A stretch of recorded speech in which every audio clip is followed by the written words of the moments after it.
So I went to see the partner that I'd worked with the most over the preceding kind of appraisal year. And I said to him, here's all my data. I need you to make sense of this for me. And he couldn't, because he really couldn't. And out of that, actually 6 months later, kind of off cycle, I got the promotion that I'd wanted. Looking where I am now, I don't really care how I got it because I had earned it. But I was able to have that uncomfortable conversation with that particular partner, that particular boss, because he and I, by then, I'd worked with him solidly for about 3 years. I worked with other people, so he wasn't the sole decision maker, but I'd worked with him solidly for about 3 years. But he and I had a good enough, what I would call full rated relationship that we could have that conversation.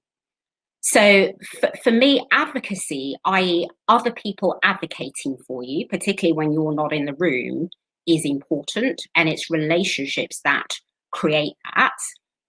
But also being able to advocate for yourself is important, but it's also, you got to advocate, you got to have someone to kind of, go and have that conversation with. So being able to advocate in those circumstances, self-advocate, and have uncomfortable conversations has been really important.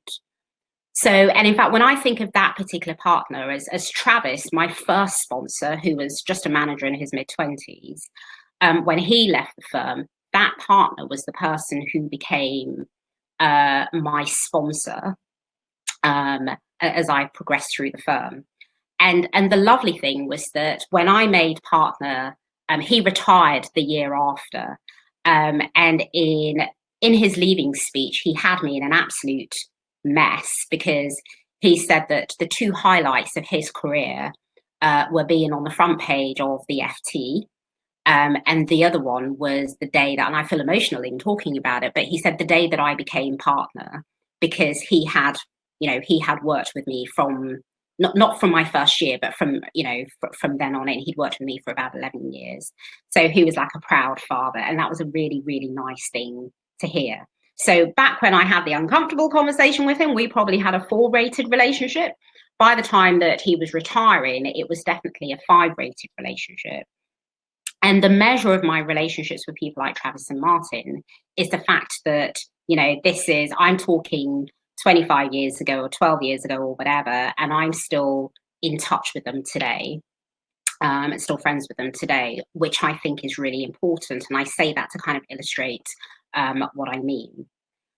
So I kind of think to myself that at every point in my career, relationships have been incredibly important. Being prepared to push myself out of my comfort zone has been important, but having the relationships to talk to people about the fact that I was pushing myself out of my comfort zone were important.